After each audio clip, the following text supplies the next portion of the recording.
Muito se fala do Espírito Santo de Deus. Nós cremos no Espírito Santo. Como dissemos sempre aqui, o Espírito Santo não é uma energia, não é uma força inconsciente, não é um vento, embora a palavra o compare a um vento, como um vento, mas ele mesmo não é um vento, ele não é um poder, ele tem todo o poder. O Espírito Santo é uma pessoa, terceira pessoa da Trindade, uma pessoa espiritual, é claro. Nós, recapitulando, nós não cremos num Deus de 3 cabeças, ou em 3 deuses, mas nós cremos num único Deus, Criador, soberano, que subsiste eternamente na pessoa do Pai, do Filho e do Espírito Santo. Este é o mistério da Trindade Santa. O Pai criou todas as coisas, é santo, justo e bom. Fez o homem segundo a sua imagem e semelhança, para que ele fosse plenamente feliz. Nós somente podemos ser felizes quando nos encontramos com Deus. Mas todos nós sabemos que o homem escolheu por seus próprios meios ter a mente de Deus, desejar se assentar no trono de Deus, e comeu o fruto. Então o Deus que é justo, é soberano e justo, por sua própria lei, por aquilo mesmo que ele já tinha dito, precisava dar a simples recompensa ao homem. Se ele não retribuísse ao homem pelo seu pecado, ele não seria justo. Ele teria rompido uma lei que ele mesmo estabeleceu. Mas, sendo eternamente bom, o Senhor também não queria que o homem tivesse se afastado dele. O homem jamais se voltaria a Deus por causa desse abismo criado. Estamos recapitulando a história da criação, né? Os irmãos estão me entendendo bem. O homem jamais se voltaria para Deus, porque estar separado de Deus foi a condenação do homem. O inferno não é um lugar que foi criado principalmente para os seres humanos, foi criado para o diabo e seus anjos. Mas este abismo entre o homem e Deus fez com que o inferno fosse uma realidade para o homem sem Deus. Então ele, sendo bom, se doa, transborda em si mesmo, em pagamento à sua própria justiça, e envia o seu Filho Jesus Cristo para morrer pelos nossos pecados. O justo pelos injustos. O Filho proveio eternamente do Pai, coexiste eternamente, em tudo obediente ao Pai, se faz homem, paga aqui o preço do nosso pecado, leva a sua morte, leva o castigo sobre si, e satisfaz a ira de Deus que estava sobre as nossas cabeças. Passa a estar diretamente sobre o Filho de Deus. E ele, por não ter pecado, ressurge ao 3º dia, e com isso uma esperança de que eu e você também um dia iremos ressuscitar no último dia. Aquele que crê em Cristo ressuscitará, e já não há mais condenação. Quem crê em Cristo já passou da morte para a vida. A salvação é uma experiência que começa aqui. Temos a esperança de que nosso corpo será redimido também, que ressurgiremos num novo céu, numa nova terra, mas é possível viver plenamente feliz nesta terra com Cristo, independentemente daquilo que a gente passe. Eu posso ouvir um amém? Glória a Deus. E Romanos 8:1 diz justamente isso, que nenhuma condenação há para os que estão em Cristo Jesus, que não andam mais segundo a carne, mas conforme o Espírito. E aí nós entramos na mensagem de hoje. Jesus, ao subir ao céu, prometeu enviar o Espírito Santo, que nos guiaria em toda a verdade. Então nós vamos falar um pouco nessa noite sobre a pessoa do Espírito Santo, a sua obra, os seus dons, aquilo que ele faz, aquilo que ele realiza, aquilo que ele deseja fazer com o seu coração nessa noite. Esteja atento, deixe o Senhor ministrar ao seu coração. A primeira coisa que o Espírito Santo faz está lá em 1 Coríntios capítulo 12, versículo 3, é glorificar a pessoa de Cristo. Paulo aqui está falando que ninguém que fala pelo Espírito diz que Jesus é anátema. Ou seja, aquele que fala pelo Espírito não diz que Jesus é amaldiçoado, ou que Jesus não é Deus, ou que Jesus é algo que não seja. Alguém só confessa que Jesus é o Filho de Deus por meio do Espírito Santo. Alguém só aceita o sacrifício de Cristo por meio do Espírito Santo. É o Espírito Santo que leva o homem à regeneração em Cristo Jesus.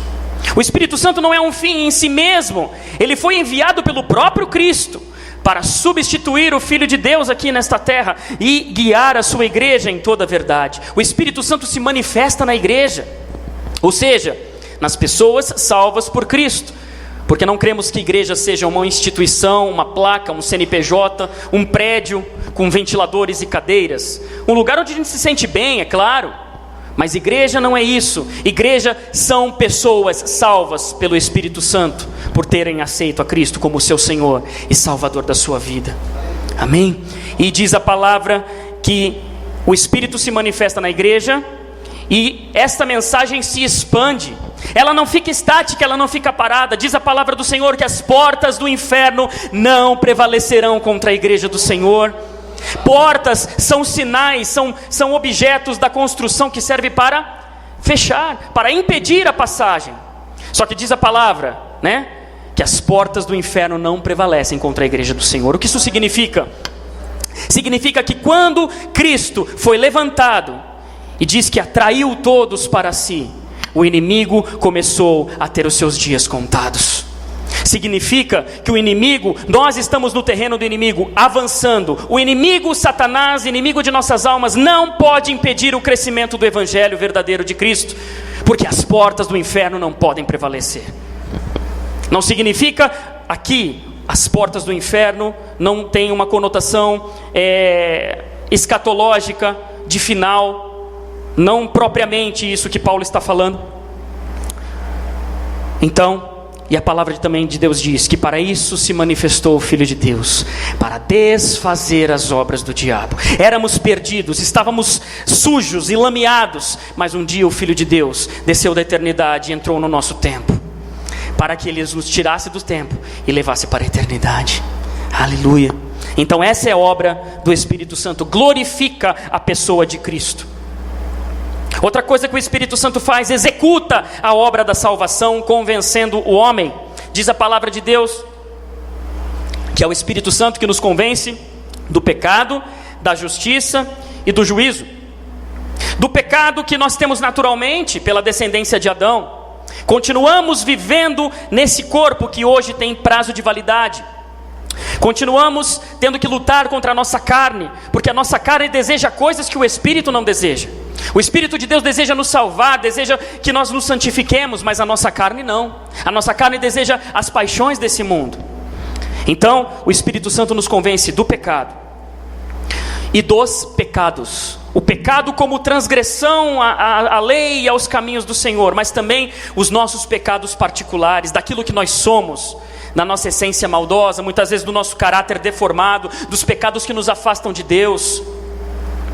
Da justiça, convence o homem da justiça, a justiça que Deus operou em Cristo, porque Ele se fez maldição por nós. Quando a palavra é pregada e alguém aceita Cristo, ele é convencido da justiça, porque ele sabe que não pode justificar-se a si mesmo. Mas quando o evangelho é pregado e um pecador aceita Cristo, ele recebe o Espírito Santo que o convence da justiça, porque nós fomos feitos justiça de Deus, nós fomos justificados, não somos justos, continuamos não sendo, mas fomos justificados pelo sangue do Cordeiro e do juízo que sobrevirá a todos quantos não decidirem por Cristo. Há sim um alerta. Eu gostaria de falar isso para você nessa noite, não posso perder a oportunidade. Estamos falando do Espírito Santo que está convencendo. Ele está falando com você enquanto nós pregamos essa palavra.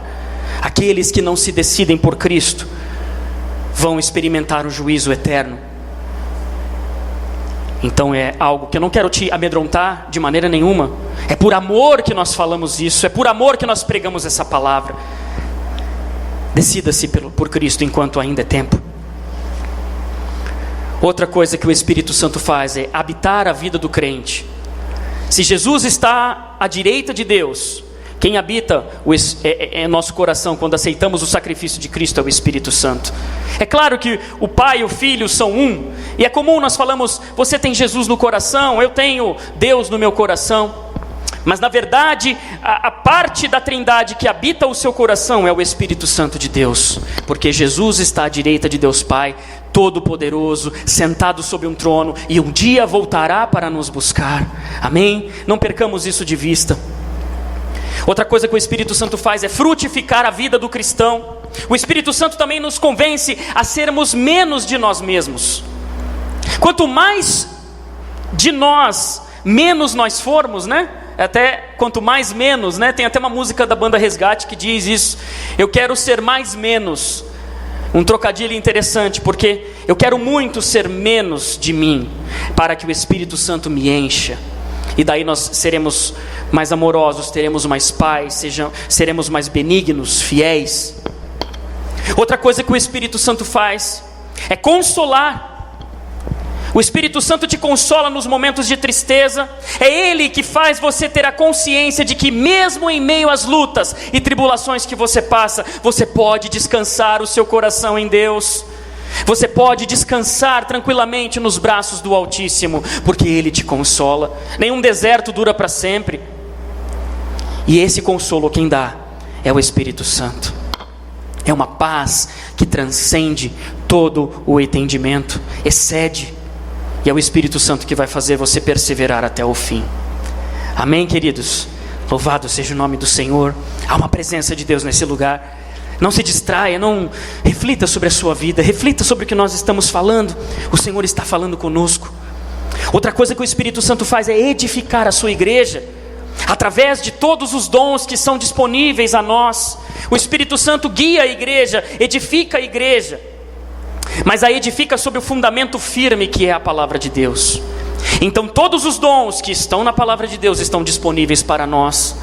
Busquemos a Deus e recebamos dele os dons que Ele deseja nos dar, por sua misericórdia, por sua soberania. Desejemos uma intimidade, uma unção do Espírito Santo tal, que nós sejamos usados com poder, para que nós avancemos nessa comissão de pregar o Evangelho a toda criatura.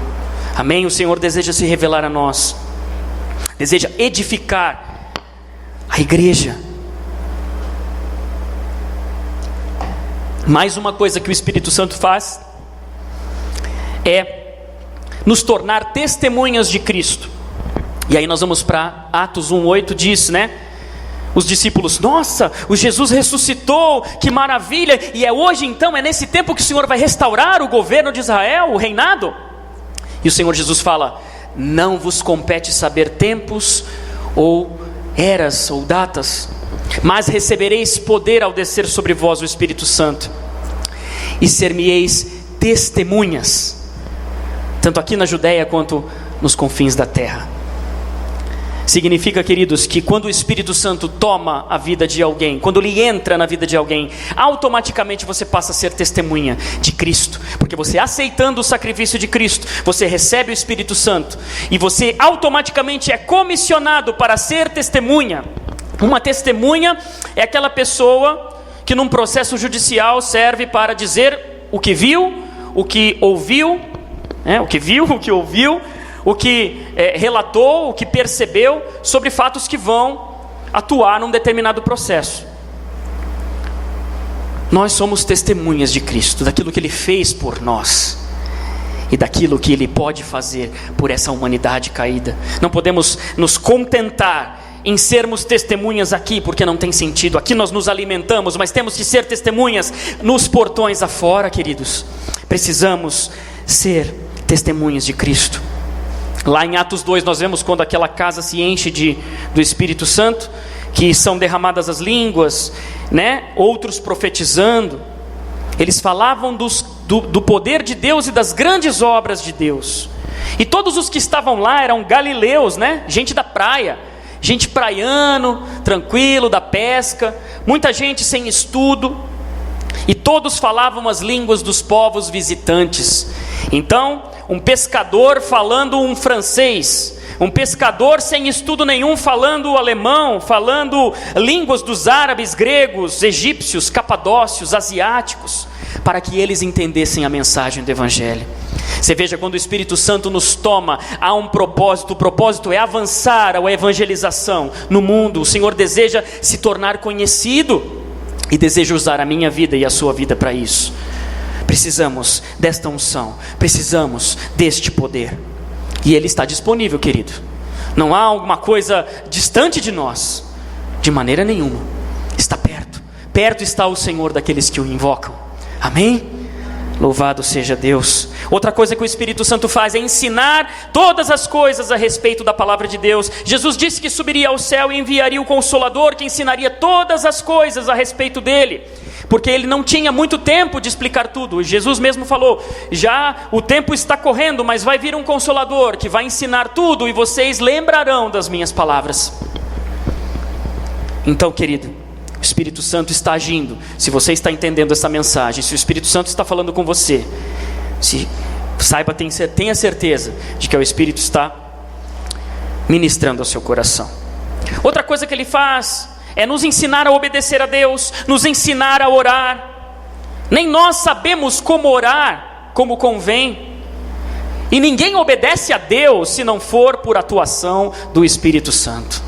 Ninguém consegue por sua própria força cumprir os mandamentos. Há quem tente hoje cumprir 613 mitzvot do judaísmo. Há quem tente seguir a Jesus e guardar as leis. É absolutamente impossível. É o Espírito Santo que nos guia em toda a obra do Senhor. Ninguém consegue obedecer a Deus senão pelo Espírito Santo. E Ele nos ensina a orar conforme a vontade de Deus. Ele também dirige as nossas vidas, nos capacita para a obra de Deus. A palavra virtude e poder do grego é dunamis, e daí dunamis, dínamo, daí você vê alguma coisa que é dinâmico, você lembra do grego, de algo que está sempre em movimento, que tem poder para se mover.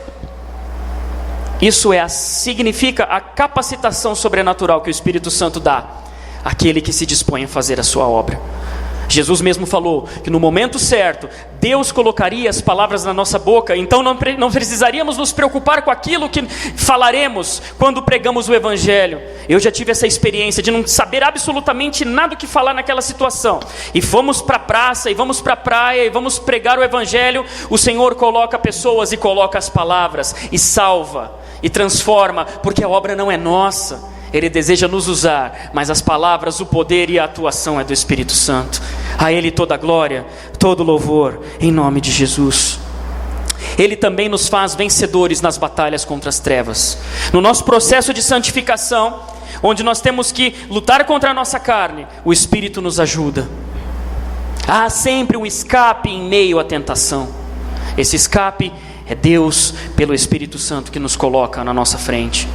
Somos tentados em tudo, mas podemos vencer as tentações com força e graça do Espírito Santo de Deus.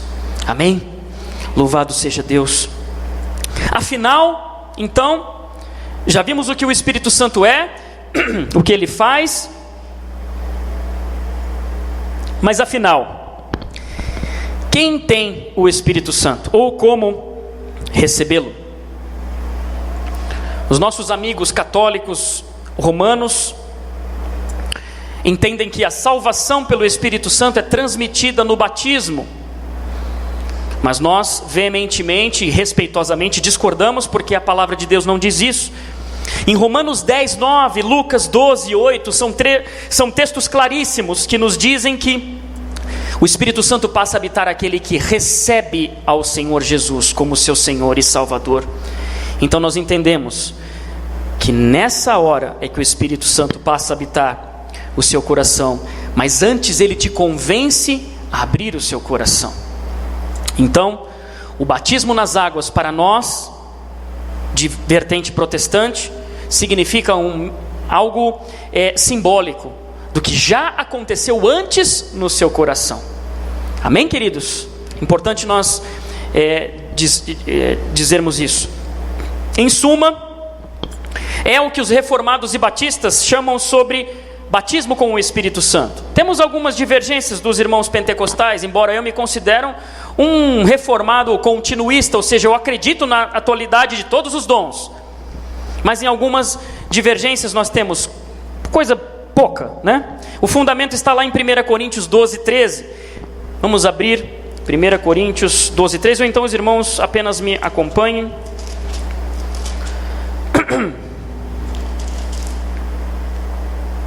Diz: pois em um só corpo todos nós fomos batizados em um único Espírito, quer judeus, gregos, escravos, livres, e a todos nós foi dado de beber de um único Espírito. Ou seja, sob o nosso ponto de vista, aquele que é crente, aquele que aceitou a Cristo, automaticamente na conversão é batizado com o Espírito Santo e no Espírito Santo. Como assim? Eu aprendi que isso era numa ocasião posterior, mas deixa eu lhe explicar algumas coisas. Imagine, alguém recebe a Cristo como seu Senhor e Salvador, recebe imediatamente o Espírito Santo. Imagine a sua vida sendo uma garrafa vazia, sem Deus, sem Cristo. E aí você aceita o sacrifício de Cristo. Então Ele coloca o Espírito Santo, uma água na sua garrafa, até a boca. Somos batizados com o Espírito Santo. E essa água na garrafa é atirada no meio de uma piscina e afunda. Então nós com o Espírito Santo somos mergulhados no Espírito Santo. O nosso espírito se funde com o Espírito Santo. E aí ele passa a habitar e passa a se manifestar. Aquilo que conhecemos por prática de nomenclaturas como o batismo com o Espírito Santo, nós entendemos que seja a plenitude do Espírito Santo. Derramamento, revestimento. E que existe, e que é válido, e que o Senhor tem para cada um de nós. Ele deseja nos presentear com dons, sim, dons de línguas, dons de revelação, palavras de conhecimento. O Senhor é poderoso, Ele não está limitado no tempo, Ele é atemporal, Ele está fora do tempo, está na eternidade. Ele guia a sua igreja na verdade, usando da maneira dEle de agir, curando ainda hoje, batizando ainda hoje, tornando pleno com o Espírito Santo ainda hoje. Amém, queridos? Entendamos então esses conceitos. A plenitude que nós falamos anteriormente não só é o revestimento que deve acompanhar a vida do crente sempre, a vida toda, e não simplesmente numa segunda vez. O Senhor não deseja te tornar pleno uma única vez. Ele quer que você se mantenha pleno com o Espírito Santo, sempre cheio. É o estado em que todo crente deve estar. O Espírito Santo já está dentro do crente, então ele não é derramado depois. Se ele já tem o Espírito Santo, isso precisa se expandir. E como a gente faz isso? Esvaziando-se de tudo que não é do Espírito. E aí nós falamos de devoção, e aí nós falamos de santificação. Paulo fala lá aos Gálatas um monte de coisa que nos afasta da comunhão do Espírito de Deus. Em Gálatas capítulo 5, nós vemos diversas coisas que afastam o Espírito Santo da vida do crente, que vão apagando aos poucos a atuação, a manifestação. Em suma, são os prazeres do mundo, são os prazeres da carne, são o modus vivendi deste mundo, que não pode ser o mesmo modo de vida nosso. Se nós recebemos a Cristo, temos que ser diferentes. Amém, queridos? É isso que o Espírito Santo deseja fazer, te encher cada vez mais. Mas isso é algo que você deve buscar. A justificação, a salvação é obra e graça inteiramente de Cristo e de Deus. Mas a santificação é um processo que você deve passar. Você deve abrir mão daquilo que te afasta do Senhor. Isso tem sido um desafio para nós na era pós-moderna, com tantas coisas que roubam o nosso tempo. Internet é uma bênção, mas pode ser algo que te afasta da comunhão do Espírito. Qualquer coisa que você se coloca muito, exageradamente, pode te afastar. Não queremos ser legalistas, por isso nós apenas exemplificamos. Isso é entre você e Deus. O Espírito Santo só vai te encher se você o buscar de todo o coração. Buscar a presença do Espírito Santo não é somente pedir bênçãos, falar. O Espírito Santo deve ser adorado, deve ser buscado. Comunicação é falar e ouvir. Você precisa ouvir a voz do Espírito Santo guiando a sua vida. Você precisa ter essa experiência. Eu preciso ter essa experiência. O nosso coração deve queimar quando a gente fala com o Senhor, e não simplesmente aquela oração que muitas vezes fazemos mecânica: Senhor, abençoa o meu alimento em nome de Jesus, amém.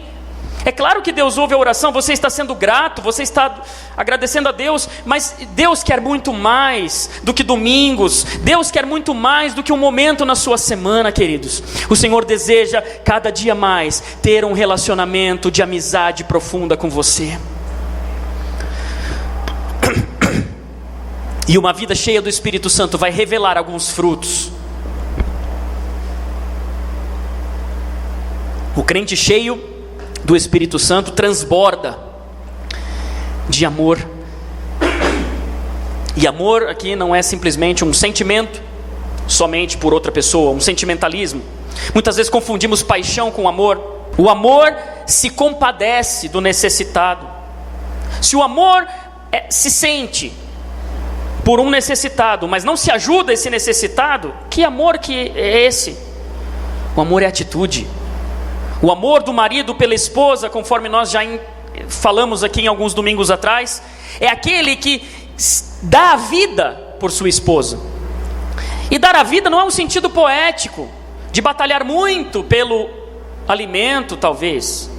É diante de uma situação de risco, se colocar mesmo. Você, marido, estaria suficientemente amando a ponto de se colocar na frente de uma bala perdida por sua mulher? É isso que a Bíblia ordena para os maridos, porque Cristo fez isso com a igreja. Veja, amor para Deus é atitude. Só um adendo, voltando àquela questão, né? Porque a submissão da mulher ao marido é muito, não é que seja fácil, mas perto do papel e da missão do homem dentro do casamento, de dar a sua vida, o seu sangue, e se precisar a sua vida literalmente, por amor à sua mulher, é bastante complicado. Somente com a atuação do Espírito Santo também. Por isso, sejamos cheios do Espírito Santo. O Espírito Santo então faz transbordar na nossa vida de amor. O crente cheio do Espírito Santo tem paz, alegria, pode estar padecendo lutas, mas consegue descansar em Deus. Ele é longânimo, paciente, sofre os incômodos dessa vida, mas não fica inquieto, não vive inquieto, sempre faltando alguma coisa. Ele tem paz com Deus. Ele é benigno. Ou seja, uma pessoa cheia do Espírito Santo não é maldoso, não é venal, prejudicador, caluniador. Um crente cheio do Espírito Santo é amável. Amável é aquela pessoa que não é repulsiva, que é agradável, que não é insuportável, tem a sua palavra temperada, exorta, repreende, mas não ofende, não humilha. Alguém amável é alguém com quem se tem prazer de estar junto.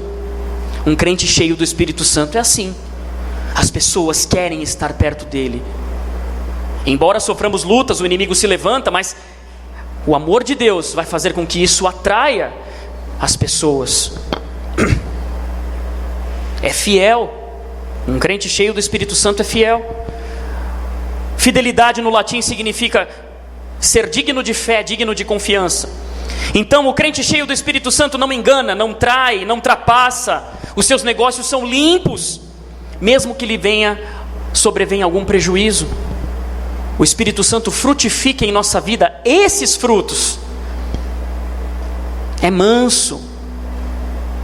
O Espírito Santo nos torna mansos. Uma pessoa que tem o que aprender, uma pessoa que até sabe que sabe, mas ela também sabe aprender, não sabe só ensinar, é humilde, não é arrogante.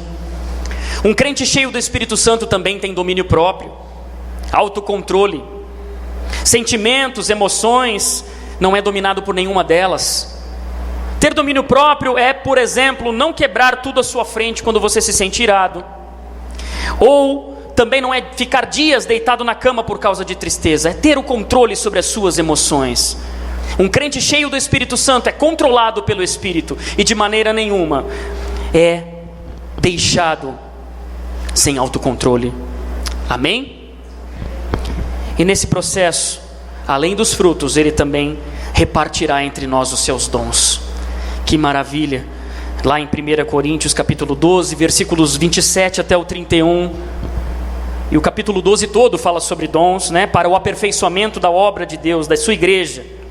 E esse aperfeiçoamento, querido, só tem sentido se nós marcharmos para fora dos nossos portões, porque é para isso que o Filho de Deus se manifestou, é para isso que o Espírito Santo nos comissionou.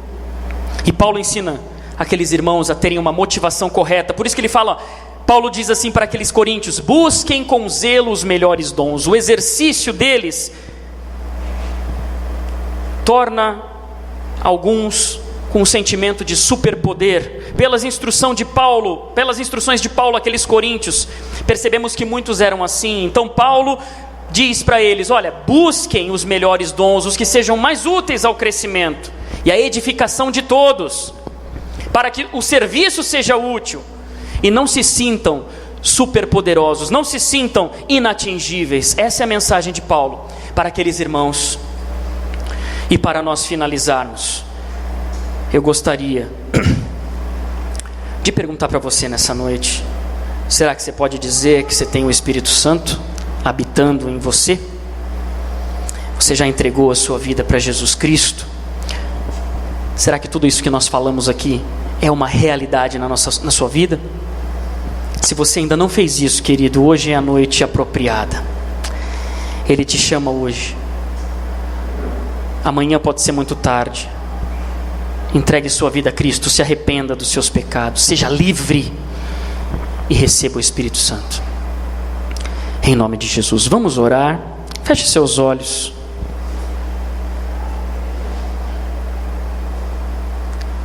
Fale com Deus agora.